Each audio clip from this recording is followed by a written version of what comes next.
for joining me for my monthly planning session for May. As always, it's an opportunity to look back on the previous month before moving on to the next month, because sometimes you just need to process what's been going on before you can start planning ahead. This month I'm trying something a little bit different. I get some common questions about various topics, so I thought I'd group them together and talk about them while I do my monthly planning. So this month I'm going to be focusing on habit trackers.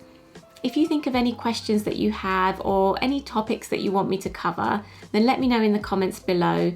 I can group them together and address them in these monthly planning videos, or I can even do dedicated videos if there's lots to talk about. So grab your journals and join me to start planning for the month.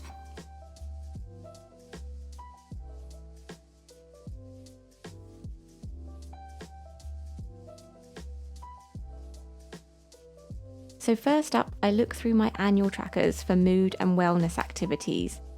People have mixed feelings about habit trackers, and I've had my reservations about using them in the past too.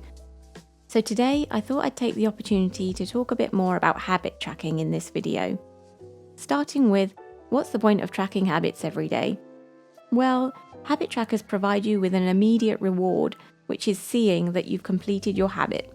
Seeing the positive effect of a habit can take a lot longer, so the habit tracker can give you immediate positive reinforcement to stick to a good habit. A habit tracker also gives you a visual reminder to act, which can be really powerful. And it can provide energy and motivation because you can see progress. This is really helpful on a bad day if you're feeling down, because seeing the progress you've made and colouring in one of your boxes turns around your low mood. Another good reason to track, which is usually why I track mine, is to have awareness of what you're doing. Our judgment of how much we've done something can often differ from reality. I might feel like I exercise all the time, but my tracker might tell me I exercise once or twice a week. If you're habit tracking for awareness, there isn't any pressure to colour in every day, but you just want to see real data. Being aware of what you actually do versus what you feel you do will make subsequent actions more effective because they're based on real data. Another common question is, how long do you have to track before the habit sticks? There's no easy way to make a habit stick. It's a lifelong effort. Even if you're on a roll and you've completed your habit for 100 days, the moment you stop, it's over. Usually when we want good habits in our lives, we want them for life. The good thing about seeing your 100-day streak, even if you break the streak, is that you have evidence that you can do it. And this is a powerful thing for your mind. It strengthens your mind and makes you better able to stick to things and overcome obstacles that get in your way when you want to achieve things at any point in your life. So habit tracking can be helpful longer term, and even if it's done for temporary periods of time. You might also have fixed term goals like to write a book or run a marathon, so a temporary habit tracker for the period you're working on the goal can be really useful too. How can you make tracking easier? Turn tracking into a habit. Some say update your tracker immediately after you've completed the habit. For others, it works to sit down at the same time every day to update trackers. You can find what works for you. If you use your tracker for data collection and have a simple tracker, you might find it easier to update your trackers on the days that you didn't do the habit, using it as a prompt to colour in the days that you did do. For example, I know with my mood tracker, most days I feel content, so I usually update it when there's a deviation from the norm. Some general tips to remember with habit tracking. Find what works for you. If you can only focus on 2 habits that you want to work on, track 2 habits. If it's 4, stick to 4. Understand why you want these habits. You could even write up a sentence to remind yourself why this habit is important to you or how it fits with your longer term goals. Have a plan for how you're going to complete the habits. For example, when in the day can you exercise or meditate? Are there days when it's trickier to fit it in? What can you do on those days? Planning in advance can really help you stick to your habits. Think about how you can stack habits. If you have 2 habits, one to read every day and one to drink a glass of water, then you can stack them by deciding to read every morning with a pint of water. Expect days to be missed. You're only human, and the important part is to not be put off by it and carry on even if you miss days. Change the tracker to suit your needs. It doesn't have to be the same every month if your requirements change or if part of it stops working for you.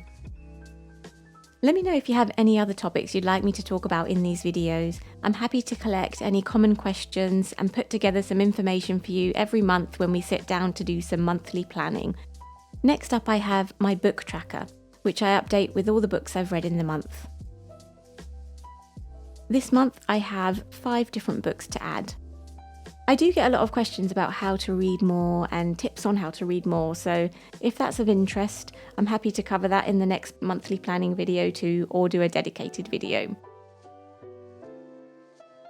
Now for the monthly moments where it's time to look back on the month and jot down some of the memories and milestones, or anything that comes to mind about the month, big or small. So I flipped through my April spreads to see what I was up to and trigger some memories. Generally, I've just got things like fun with the kids over Easter, and since the lockdown restrictions started easing, some fun with family and friends outdoors, and some good things that have happened for my channel too, like being offered some more brand partnerships and being asked to do a takeover for the official bullet journal Instagram to talk about a particular topic. Now it's time to go into May. I'm loving the Zentangle theme. It's really calming to look at, and the blocks of colour have come out really well in the background. I enjoyed having a review spread last month, so I've done another one here to look back at April. I'll put the prompts up on the screen if you feel like joining me and answering the questions too. The first one is describe April. Think of one word that sums it up for you.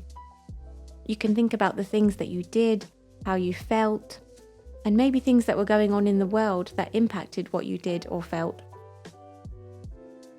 Next, think about what went well.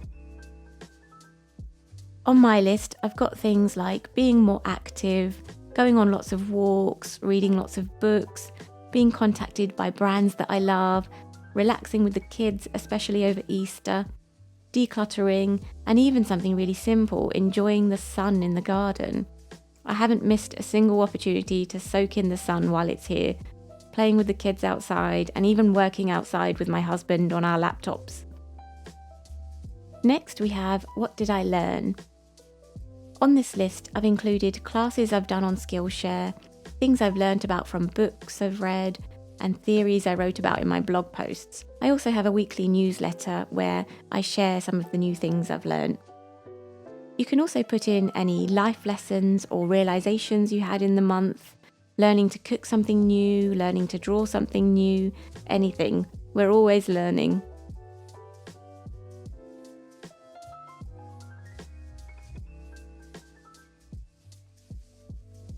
Finally, what could be better? After thinking through the whole month, you might think of things you want to improve or change. So this final spot is for you to put that down so you don't forget. But if there isn't anything, you don't need to worry about filling it out, and there's no need to think up issues if you're just at a point where you feel grateful and happy with the way things are. Now it's time to go into May. So starting with my monthly log, I'm going to write down 3 things that I want to focus on. I had a glance back at my vision board, which I set up in another video, and my goals page, which was also done in another video, to see what sparks my interest. I'll link a full bullet journal playlist with these videos included in the description box. I really enjoy running at this time of year on sunny days, so I'm going to aim to run twice a week. I'm already doing yoga with Adrian videos on YouTube, so I'll keep that up too. There's a new product coming to my Etsy shop, so I'll focus on producing and sharing that in May. And with the restrictions easing up a bit in the UK, hopefully some outdoor fun with family and friends. The next part of my monthly log is for jotting down some events. I migrated over some dates from my future log, like bank holidays that we have in May, birthdays, outdoor plans, and the half-term holidays.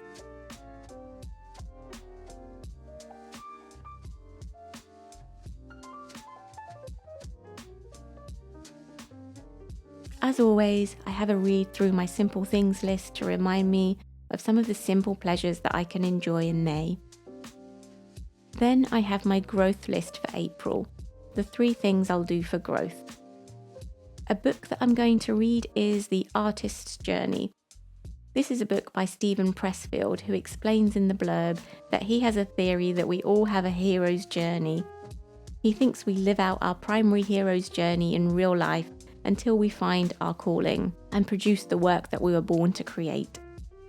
Sounds intriguing, and I always love the idea of everyone having something that they can contribute to the world or having some sort of purpose. So I'm looking forward to reading more about it in this book. The class I'm going to take is Designing the Life That You Want, 4 exercises for clarity and motivation. This class is by Much LB, whose channel I watch here on YouTube. She does lots of videos about intentional living, and her class on Skillshare has some useful exercises that you can do for those times that you need a bit of a boost or some motivation. Watching her videos often have that effect on me, so I'm sure the class will be really good. If you're thinking of trying out Skillshare, I've shared my personal link below, which gives you a 2-week free trial of premium membership. And finally, I have listened to an audiobook while I'm doing other things. Don't get me wrong, I don't like multitasking. It's often the enemy of mindfulness. But recently, I have been enjoying listening to an audiobook while doing things like wrapping my Etsy post or hanging laundry. Mostly non-fiction, because it's quite nice listening to someone talk and learning something new while you do other things. Finally, I have my first weekly spread, which starts on the 3rd, so I don't need to update anything here just yet. Hope you enjoyed planning with me and had some time to think about your own plans too. Thanks for watching, and I'll see you soon.